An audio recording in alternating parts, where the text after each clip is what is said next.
Good afternoon, folks. Pleasure to be here. You're going to hear from the experts in a few minutes about entitlements. By the way, I don't feel so happy. I'm not so sure I am the happy warrior any longer after what's happened in the last 2 years.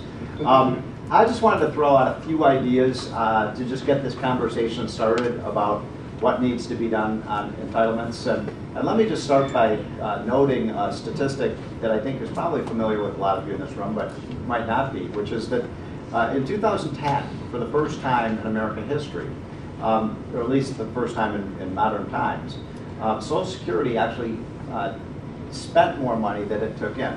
And this was actually, this date by which Social Security went into the red was accelerated by, what, 4 or 5 years, Doug, or something like that. So we've hit the crisis point in Social Security much faster than we thought we would. Obviously, that's because of the deep recession and people losing their jobs, less people paying into the Social Security system. So when we, for the last 20 years when we've been talking about Social Security, we've been talking about the coming crisis. And I guess one of my messages to you is the crisis is here. And no longer can we rob money from the Social Security Trust Fund as we've done for the last 20 years, because there's no more money to rob from the trust fund. And by my calculations, about $1.5 trillion has been stolen from the trust fund. That's money that cannot be recaptured. Once you spend $1, it can't be spent twice. So the money's already been spent on weapons systems and welfare programs and the like. And so what this is suggesting is that we better get started right away. We don't have any more time to waste with respect to dealing with Social Security. Now, I still think that when it comes to Social Security, the most important issue with respect to dealing with Social Security for future generations is not so much the solvency of the program, but it's the rate of return. And I've made this argument, for 15 years. Social Security isn't just broken because it's going to lose a lot of money. Social Security is broken because I'm going to get a lousy deal out of it. Dan's going to get a lousy deal out of it. Doug's going to get a lousy deal out of it. And anybody who's younger in this room than us, you're going to get an even worse deal out of Social Security. The younger you are, the worst deal Social Security is to you. I can see in the back there are some, you look like you're in your teens or your 20s. I would say to you that Social Security is the worst deal you're ever going to make in your lifetime. Of all the deals that are offered to you, Social Security is going to give you the worst rate of return. And by some calculations, Social Security is going to be a worse return than if you just took the money and stuck it under a mattress for 40 years. And when you think about Social Security, when you think about how much people are paying into this program, we're talking about 12% of every person's paycheck from the time they're born, they start working until the time they were retired. Even if you've got a 2 or 3% rate of return on Social Security, which is 5 Treasury bills, you do significantly better than you would if you stay under the Social Security system. So the point I'm making is, when we talk about this issue in terms of generational fairness, the most important thing we can do for future generations is fix this program in such a way that we allow young people, young workers to opt out of it. And by my calculations, the average worker, if they take 10 or 12% of their paycheck from the time they start working until they retire, and if they're able to put that money into a personal IRA account over that period, and they only, as I said, if they only get a 2 or 3% rate of return, you're still talking about the average young American retiring as a pension millionaire. And if you annuitize that lump sum over the 20 or 30 years of retirement, you're talking about a much higher standard of living for senior citizens at that time than what they get under Social Security. So I think as a movement, we need to get back to that idea. Now, the point I think that is important about this, when you look at Social Security, is not just a financial solvency issue, but a rate of return issue. Then you realize that almost everything that the left is talking about with respect to reforming Social Security would simply make a bad deal even worse. So, for example, when people say, well, all we have to do to solve the Social Security problem is raise the payroll tax. Well, why would any young person be in favor of that? All you're doing is making people pay in more money for an already bad deal and getting the same amount back. Some people say we should raise the tax and reduce the benefits in the future.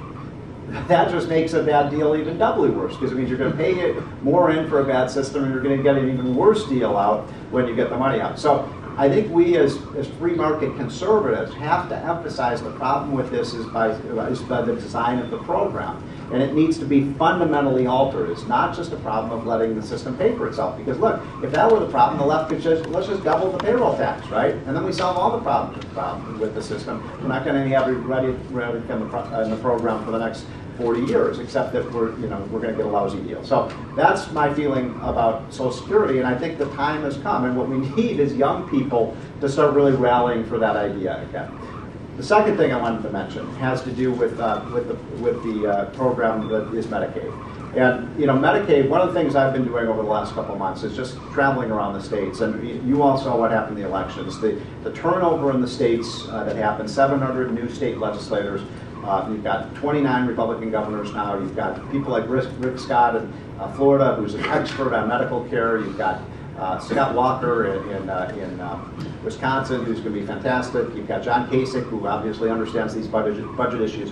And when I probably met with at least half of the new governors, and the one thing they keep saying over and over again, in terms of helping solve their budget problems, because when we talk about the budget crisis, it's not just a budget crisis, obviously, in Washington, but these states are facing horrendous deficits themselves.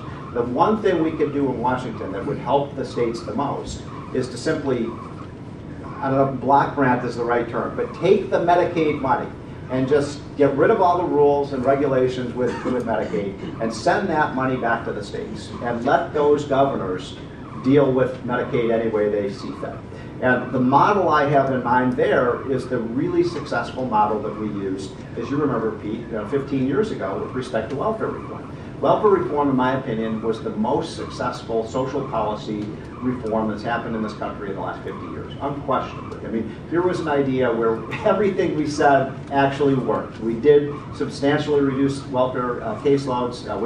Once we put welfare reform into effect in states like Wisconsin and Michigan and Virginia, you saw a 50% reduction in the number of people who were on welfare. You saw those people move from welfare to work, which was exactly what we wanted to, so the cost of the program went down, people's lives improved. And the way that happened was basically we started allowing governors like Tommy Thompson and like John Engler of Michigan and like George Allen of Virginia basically experiment, find ways to make this program work. That, to me, Pete, is exactly the model we need to use with Medicaid. But we know what we're doing with Medicaid right now is not working. In fact, Medicaid is probably, I would say, Doug, maybe the single worst healthcare system in the world is Medicaid, right? I mean, am I wrong about that? I mean, it's hard to think of any even the Canadian system is better than Medicaid. And so this is an essential one, because if you just look at the projections about Medicaid, as Doug and Dan are going to talk about, I mean, those numbers just explode in the future. Best way to, by the way, these governors, one of the interesting things about this, Pete, when I talk to these governors, they say, look, we'll take, just give us 70% of what you're giving us right now. So that they don't even want the full amount. Give us 70%, but get rid of the rules, get rid of the regulations, let us run our program ourselves. I think that would be a fantastic thing. By the way, I think if you did that, I think a lot of states would move towards like medical savings accounts, managed care, all sorts of ways to reduce costs. Just give low-income people health care vouchers, which would be much more efficient than the Medicaid system. The third point I want to make, and maybe this is the most important one, and this has been on my mind because all morning I was writing about, I don't know how many of you saw, they had this in the House last night, they had this little brawl within the Republican Party about how much to cut out of the budget. And this was a big victory for our side. These freshman Republicans prevailed, and instead of cutting $60 or $70 billion out of the budget, we're going to cut $100 billion out of the budget in the first year. That's a pretty significant cut. Most of those cuts are going to come out of discretionary spending. That's about an 18% reduction in those programs. I mean, I think that's a pretty good start. It's the first time in years and years and years we're actually going to spend less money rather than more money. And so what's interesting about how this debate evolved is, the Republicans are saying, especially the freshmen and the people like Jeff Flake are saying, we're going to have to dramatically cut back on this discretionary spending, and they're absolutely right, and eliminate programs like funding for the United Nations and family planning funding and legal services and so on. I think they've got about 100 programs they want to get rid of. But the Democratic response on this was very interesting. What the Democrats are saying is, wait a minute, you're only dealing with, what percentage of the budget, Doug, is like these discretionary, 12, I don't know, 12, 15%. So the Democrats say, you're only dealing with the 12% of the budget, what about the other 80%? Which of course is these entitlements that we're here to talk about. And it just seemed to me to be such a, of course they're right in the numbers, but they're totally fraudulent. I don't know how many, I don't know if you saw, Doug, the story in the Post today. There's not going to be any Social Security reforms in President Obama's budget. Well, this is one of the biggest entitlements, and obviously isn't, I don't know if it's bigger than Medicare, but it's a huge program. And at this very same moment, the Democrats are saying, you have to deal with entitlements. When is the last time a single Democrat came up with a single productive reform idea for entitlements. I haven't heard one. I haven't heard one reform idea out of Nancy Pelosi or Harry Reid or Barack Obama on how to fix these things. And so that's going to, I mean, I think it's a bit of a trap when the Democrats say, oh, you go first and come up with these ideas that the Democrats can then shoot down. But here's the most important point. Entitlement reform, to me, if we're going to get serious about entitlement reform, Pete, it starts with one thing, unquestionably. We have to abolish Obamacare.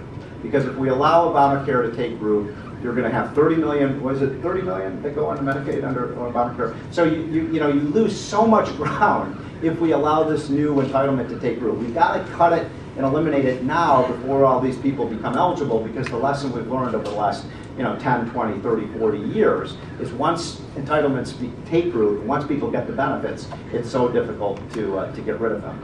I've made the argument, I listened to Doug on this, and he's the smartest guy in the numbers, but the biggest lie that I've ever heard in the history of Washington, this is a place where lies proliferate, is the idea that Obamacare is going to pay for itself. I was on a radio show this morning with Robert Reich saying, oh, we can't cut Medicare, we can't cut Obamacare, it's going to pay for itself, it's actually going to increase the deficit if we get rid of Obamacare. I mean, that, I don't think anybody in this room, you wouldn't be here if you believe that. But in my opinion, you're going to see costs explode with Medicaid. They're already, with Obamacare, you're already seeing that happen. And so those, I think, are the very first steps to be taken with respect to solving these problems. One other one that I just want to mention, then I will be quiet. I'm writing a piece now on unemployment insurance, which I guess that's sort of an entitlement. And this is a dastardly program, right? Because it's a double hit to employment. On the one hand, you give benefits to people who don't work, right? So that reduces employment. On the other hand, a lot of people don't realize that the way that the program is paid for is then you tax employers for when they hire workers, right? So it's a double negative incentive. You're paying people for not to work, and then you're taxing employers for hiring workers, and we wonder why we have a 9.5% unemployment rate. And so one of the proposals, by the way, that Barack Obama is going to come up with entitlement reform in his budget is to increase because all of these unemployment insurance funds are bankrupt now. Obama wants to, in some cases, double the unemployment tax to pay for all these benefits that have been given out. And what's interesting is that there is an alternative solution that the people at Mercatus Center have come up with that I find really kind of interesting, which is why not create a system of sort of individual accounts for unemployment insurance, so that when you're throughout your working life, when you're at work, instead of paying this tax into the federal unemployment insurance system, you actually put that money into like an IRA account. And you accumulate that money over time, and if you do become unemployed, then you can tap into that money that you have in your individual account to pay for your bills while you're unemployed. This gives you a big incentive to find a job right away, right? Because you don't want to deplete your account, because the way this would work is if you never become unemployed, or if you have money left over in your account by the time you retire, you actually get to keep the money. It works very much like a health savings account. Well, if you do that, it changes the entire incentives of the program, right? Now people actually have an incentive to find a job as quickly as possible, to not get laid off, to not stay unemployed for, 99 weeks of benefits people can get right now? I mean, the evidence shows very clearly, if you give somebody 99 weeks of benefit, they don't find a job for 98 weeks, then the 99th week, they do find a job. So there are all sorts of clever and creative ways of dealing with this entitlement crisis. And I think this has to be the highest priority of the Republicans, is really to tackle these things, because there's no way you can get this budget under control just by cutting domestic discretionary programs. You've got to do two things. You've got to grow the economy really rapidly, put more people to work, and then you've got to cut the entitlements. And so that, I think, should be the solution and the kind of program for the Republicans going forward. Thank you, Pete, for inviting me. I don't know, I'm happy to take one or two questions and then turn it over to the panel if anybody has any. Yes, sir, in that. Why do you think President Bush's Social Security privatization failed back in 2005? That's a great question, and you should ask that of Dan, because Dan's followed this a lot more closely than I have. But in my opinion, it's interesting. I've talked about this issue for 20 years. Hey, Dwayne, how are you? I've talked about the issue, and it's interesting because I thought, how old are you? 21. 21. So I give talks to college students. I've been doing it for 20 years. And when I would talk about this idea of personal accounts for Social Security, it didn't matter if there was a liberal, conservative, man, woman, white, black, Hispanic. 80, 90% of the kids said, hell yes. You know, I would rather put my money into an individual account than send it to Social Security. I mean, invariably. But you know, something has changed in the mid-2000s during the Bush presidency. All of a sudden, I would describe this idea to young people, and they'd say, I don't like this idea. And you know, I had the same impression you did. I would scratch my head, why don't people like this idea right now? It's the same idea I've been talking about for 20 years. And finally, I got so exasperated, I asked these kids, what don't you like about this idea? You know what the answer was? It's George Bush's idea. You know, that's why they didn't like it, right? And so, to some extent, the backlash was people against it because, you know, these young people had just been so indoctrinated with this idea that anything George W. Bush is for, I'm against. And I think that was one of the reasons that the thing, I mean, I don't think it was very well thought out, but I think that at that time of his presidency, Bush wasn't that popular, and he just didn't have the kind of mandate to do it. One last one, and then we'll turn it over to Pam.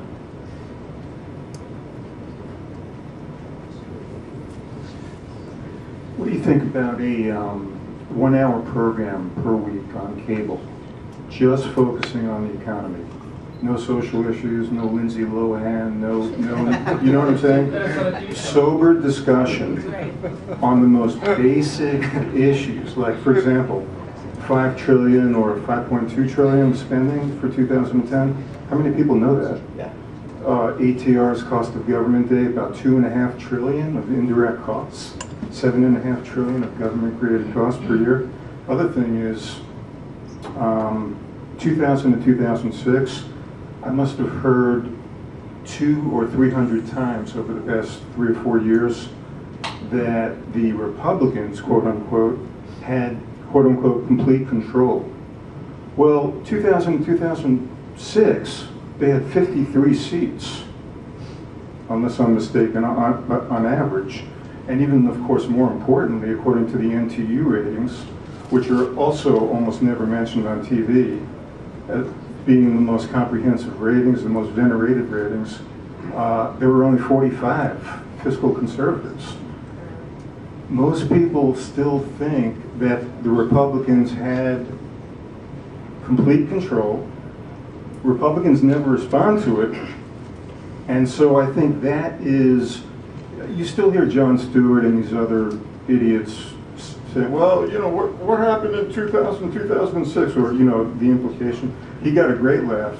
I remember like six months ago, where he showed the Republicans coming out after the press conference for the pledge to America, the pledge on the I forget what it was, but then he showed them saying certain things about certain promises. Okay. And then he showed the same clips from 2000, early 2000s. So what do you think of the idea, Steve? Okay, so there's a lot of ideas there. I'm just going to take one point, and then I'll turn it over to these guys who are the experts. I think that the big, when you were talking, it made me think the biggest problem we have with explaining to the American people the magnitude of this problem is that the numbers are so gigantic we can't even comprehend them, right? I mean, there's a new saying that a trillion is the new billion in Washington, and there's a lot of truth to that. I mean, we've only been talking about the budget in the trillions of dollars in very recent years, almost since Obama became president, and we have to find a way to make the American people understand how much $1 trillion is. I always tell the story that I have 3 boys, 3 sons, 2 teenagers who I don't like too much, and then an 8-year-old who I do like. And so the 8-year-old, when I'm at home at night, I try to tell him a bedtime story every night. And one time, a couple months ago, I said, David, do you know how much $1 trillion is? And his eyes glazed over. So I said, he said no. So I said, well, David, who's the greatest basketball player in the world? Well, this is something that he did know. He's a complete fanatic about the NBA. So he said, LeBron James. So then I asked him another question he didn't answer to, which I said, well, David, how much money does LeBron James make? And he knows that he just signed a contract with the Miami Heat with endorsements to make $40 million a year. And I said, David, that's a lot of money, isn't it? $40 million a year. He said, hell yeah, I want to make $40 million a year. So then I posed this question, and I'll pose the same one to you. How many seasons do you think LeBron James would have to play basketball at $40 million a year to have $1 trillion? 25,000 seasons. 25,000 seasons at 40 million gets you a trillion. These numbers, that's what we have to keep, expressing to people. The numbers are so gigantic. I have a bumper sticker on my car that says, "Thank God Nancy Pelosi doesn't know what comes after a trillion," because the numbers have gotten so big. And so I think that's a real challenge for us, as fiscal conservatives, to basically put this stuff in. I think it might have been on your website, one of the free market groups. Here's $100, here's $1,000. A trillion is like a warehouse, 1,000 warehouses of dollars. So I take your point, though. This is so much an education problem. The only problem I have with what you said, though, is I don't think the American people would pay any attention to a TV show for an hour on this stuff. And we have to find ways to popularize it so they pay attention. Thank you so much.